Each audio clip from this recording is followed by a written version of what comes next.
Section 1. You will hear a conversation between a man and a receptionist on the subject of joining a surgery. First, you have some time to look at questions 1 to 5.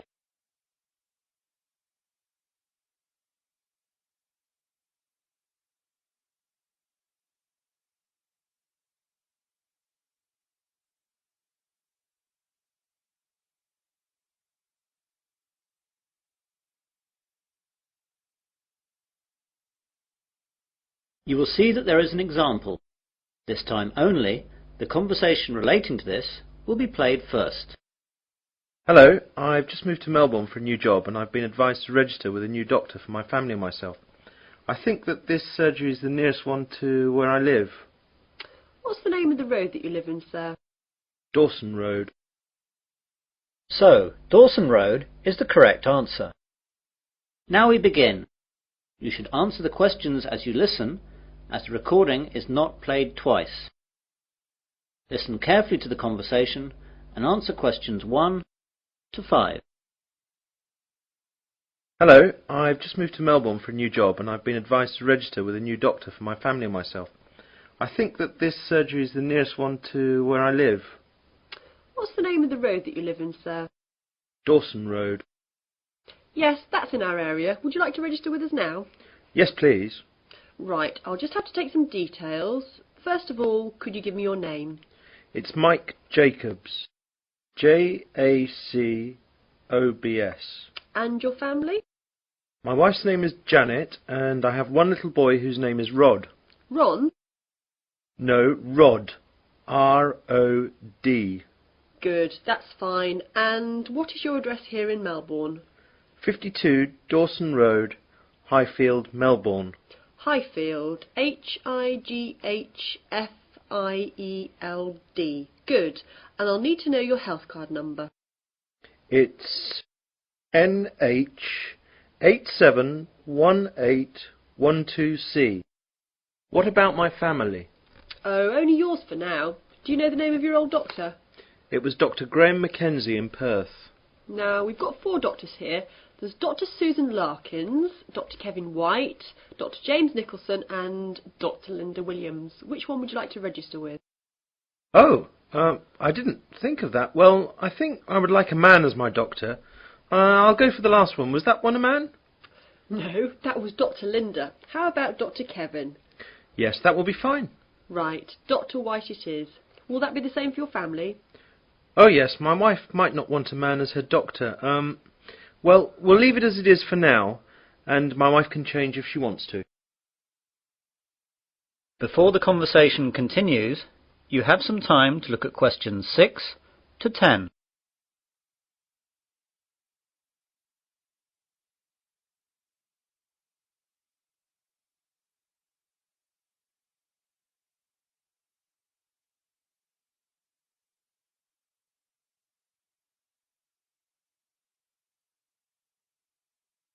Now listen carefully and answer questions 6 to 10. I'd like to make an appointment now for my wife. She wants to come in at the end of the week. How about this Friday morning? That's Friday the 21st. I don't think she can make the morning. Any openings in the afternoon? There are appointments available at 2, 2:30 and 3:30. We'll take the first one, please. OK, that's done. Oh, and what shall my wife do if she wants to switch doctor? She can just give us a call here. Do you want to take the number down? Yes, please. It's 72539829. Can you give me your name, please? My name's Angela, but there are 2 other girls who might be on duty as well. Their names are Elizabeth and Rachel, but it doesn't matter who's on duty. Anyone can take care of it. Now, what do we do if we need to call out a doctor during the night? We've got a rotation system with the doctors in the area. There's a mobile number you can call and that'll get through to the doctor who's on duty. What's that number? It's 0506 759 3856. Got that. I didn't ask about any charges. Like all Australia, prescriptions have to be paid for at the chemist at the prevailing rate. Some things like vaccinations for travel and insurance report we make a standard charge for, and I can give you a price list for those. Consultations, though, are under the National Health Service, so they'll be free. Great. Well, that's all. Thanks and goodbye. Goodbye. That is the end of Section 1. Section 2. You will hear a man giving a guide talk to new students at a university library. First you have some time to look at questions 11 to 16.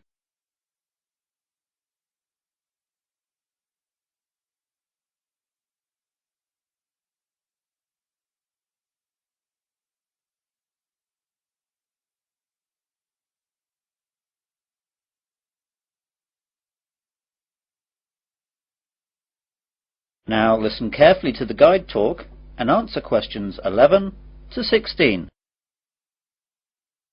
Good morning, everyone. I'd like to welcome you all to Wesley University Library. This is a 20-minute tour around the library to show you all the facilities and all you'll need to know to start off your life here as a student at the university. What I'll start by doing is telling you about what you need to do to join the library. Then I'll briefly tell you about our facilities, and then I'll guide you quickly round and show you everything. So, to join the library, you need to go to the reception between the hours of 9 AM and 5 PM. After that, the reception closes, though all the other facilities will stay open until 10 PM. At the reception, they'll give you an application form. After you fill that in, you'll have to give us the fee of £5, which you have to give us every year that you're a member of the library.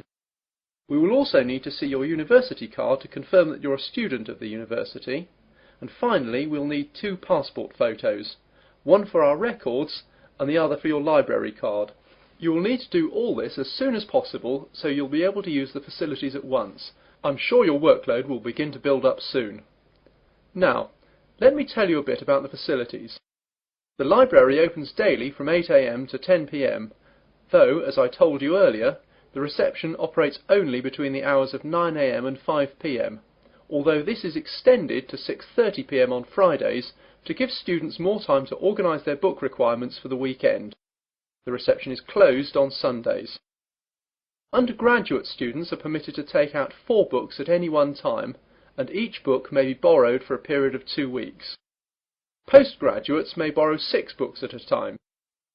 Borrowing time can be extended by a period of 1 week per book if the student comes into the library in person with the book in question, so it can be re-stamped. We do not renew book borrowing over the phone. If you are late in returning any book, then you will be charged a fine of £2 for every week that you are late. You won't be able to take out any other books until this fine is paid. This is not a method of earning money for the library, but merely what we have to do to ensure that all students have access to all the books that they will need. You now have some time to look at questions 17 to 20.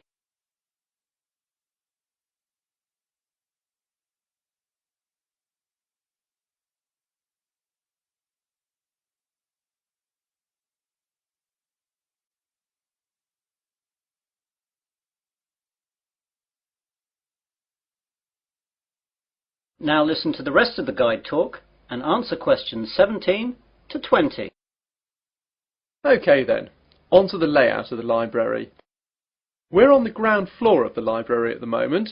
Here we have the reception, the computers, which you can use to search for books and their location, and the bathrooms, which are behind the reception. The rest of the ground floor is taken up by the non-lending section of the library. Here we keep all the books which are either too valuable or are used too much to lend out. You can reserve time with these books at reception and use them during any time that the library is open, but, of course, you may not remove them from the library. On the first floor above us we have the arts section, which includes books that students will need for subjects such as languages, literature, art and history. On the second floor is the science section. We'll see these in a minute. Of course, individual departments will usually have their specialist libraries in their buildings, though the computer catalogues here will list them so you know where to find everything, whether it's here or in the specialist libraries. Finally, in the basement we have the stack system, which contains the university collection of magazines and journals that we have collected and to which we subscribe. If there's anything that we do not have or that you can't find, please go to reception and let them know the details. The university operates a swap system with other universities, and we can arrange for volumes that we do not possess to be sent here on a limited loan. Well, those are the basic details about the university library. That is the end of Section 2. Section 3. You will hear a tutor and 3 students discussing their work. First, you have some time to look at questions 21 to 27.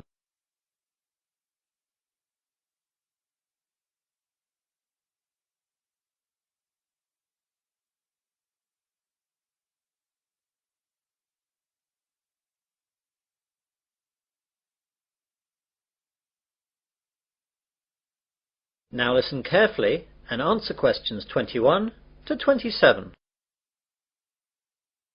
Good morning everyone. Well, in today's tutorial we're going to discuss the essays that you have to submit by the end of next week. Some of you will have already started them, which is good, and if you haven't, well that's okay, but you'll have to get a move on. So, let's begin with you, Simon. What's happening with you? Well, I've made a start on it. I researched the background quite extensively last weekend, and I should get to the writing stage tomorrow with a bit of luck, and I'll get finished at the weekend. What are you writing about? I decided to look at the car manufacturing company Jaguar, examine the problems they had with reliability in the 1970s and 80s, how they dealt with it, and how it affected their marketing and sales strategy. That sounds pretty interesting. Any problems with that? At the start I had problems getting information from that far back, but after rooting around in the library I found some magazines which gave me information and also gave me references to find other stuff. It seems now the only problem is keeping to the 4,000 word limit. It just seems that I have so much to write about. It seems I'll need 5,000 or even 6,000 words to be able to cope. Yes, your essay title seems to me to be very wide-ranging. Would you think about cutting out part of it? How about looking at their sales and marketing strategy, but only mentioning the problems in the 70s and 80s and not going too far into it? That's a good idea. That will make it much easier to handle. By the way, how do you want us to hand in our work? Do you want us to drop in a hard copy to your office? You could do that, but I'd prefer it if you just emailed it to me as an attachment. You've all got my address. If not, give it to the secretary, clearly marked that it's for me. Right, Jennifer, how about you? I've not really got going on it yet, but I have decided on a subject. I'll try and do some research during the rest of this week, and I should get writing this weekend. Okay, what are you writing about then? I want to look into how supermarkets use market surveys to develop their products. Will you have enough time to find out what sort of things that the supermarkets do? You won't have much time for that. I should be okay. I've had a look in the stack system in the library, and I found a magazine that surveyed all the UK major supermarkets and a trade publication that analysed the same things in Canadian supermarkets. Be careful about using their conclusions too much. The university takes a tough stance on plagiarism. Make sure you properly list where you get your information from in a bibliography and try and do your own analysis. Get going too, as that analysis will take a bit of time. Okay, thanks. You now have some time to look at questions 28 to 30.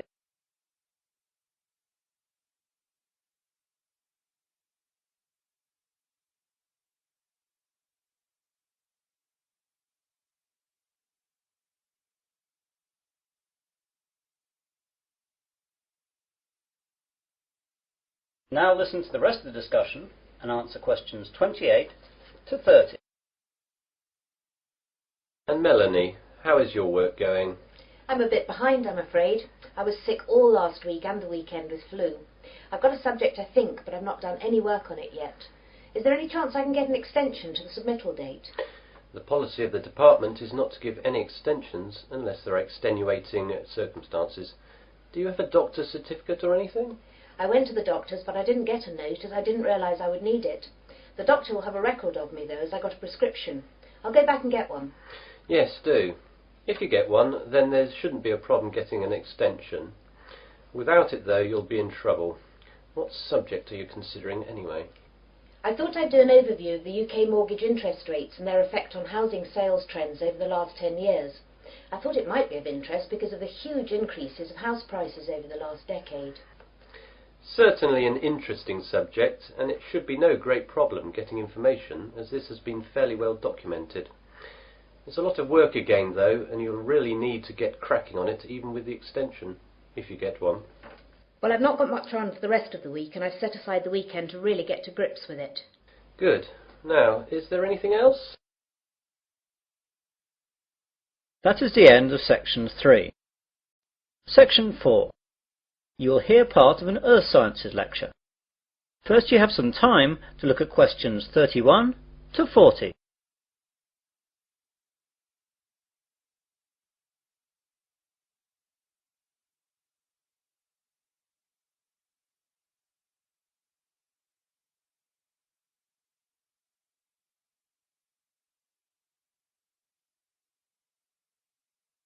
Now listen carefully and answer questions 31 to 40. Good afternoon and welcome to this Earth Sciences lecture. Today we're going to look at tidal waves, or more correctly, tsunami. Deep below the ocean's surface, tectonic plates collide, and every once in a while these forces produce an earthquake. The energy of such submarine earthquakes can produce tidal waves which radiate out in all directions from the epicenter of the quake, moving at speeds of up to 500 miles per hour.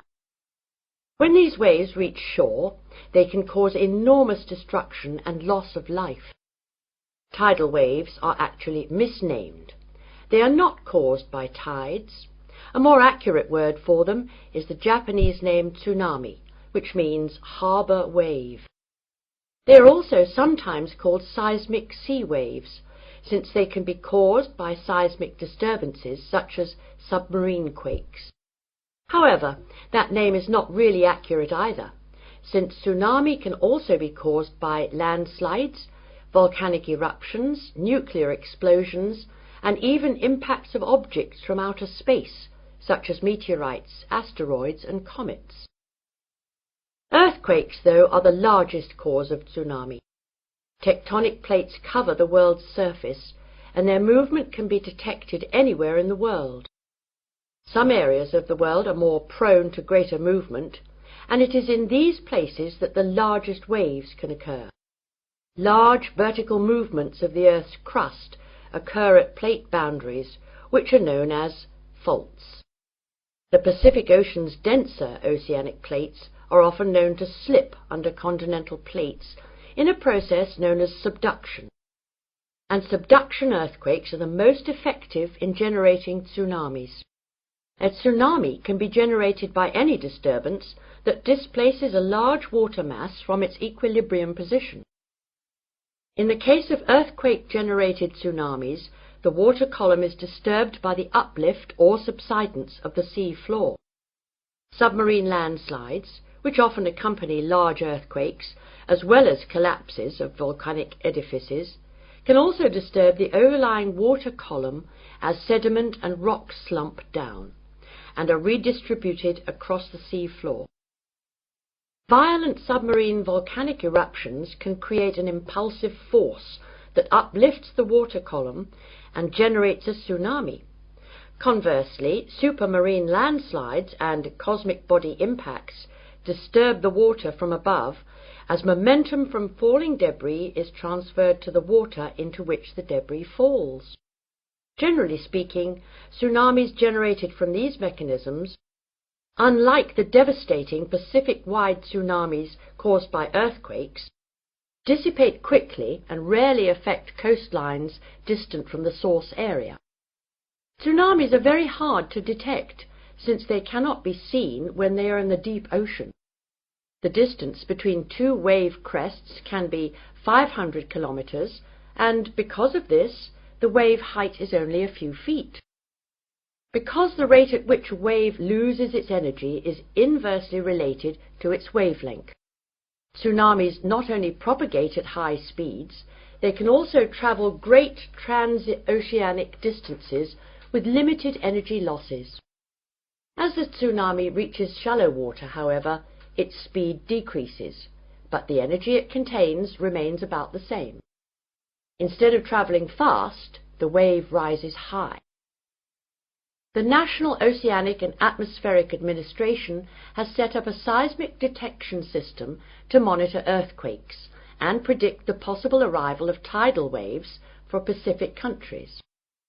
Buoys at sea can also detect water pressure changes that can indicate tsunamis moving through the ocean. But when tsunamis originate near the shore, there is often little chance to warn people. Let's look at some examples of tsunami and their causes and effects. Some can be relatively harmless. In 1992, an offshore landslide caused a tidal wave of only about 3 feet high that struck at low tide. So Humboldt County, where it hit, got off easy with no casualties. On January 13th in 1992, a Pacific Ocean earthquake off the coast of San Salvador, registering 7.6 on the Richter scale, did not cause any ocean disturbance at all. However, a recent tidal wave which struck Papua New Guinea on July 17, 1998, was 23 feet high and killed at least 1,200 people. This wave was caused by a magnitude 7.1 submarine earthquake. On July 17, 1998, a Papua New Guinea tsunami killed roughly 3,000 people. A huge underwater volcanic eruption 15 miles offshore was followed within 10 minutes by a wave some 40 feet tall. The villages of Arop and Warapu were destroyed. One of the worst tsunami disasters engulfed whole villages along Sanriku, Japan, in 1896. An underwater earthquake induced a wave of 35 feet, drowning some 26,000 people. Finally, about 8,000 years ago, a massive undersea landslide off the coast of Norway sent a 30-foot wall of water barreling into the uninhabited north coast of Europe. If this were to recur today, as scientists say it could, almost anywhere in the world, it would cost billions, if not tens of billions of dollars, to repair the damage to coastal cities and kill tens of thousands of people. That is the end of section 4. You will now have half a minute to check your answers.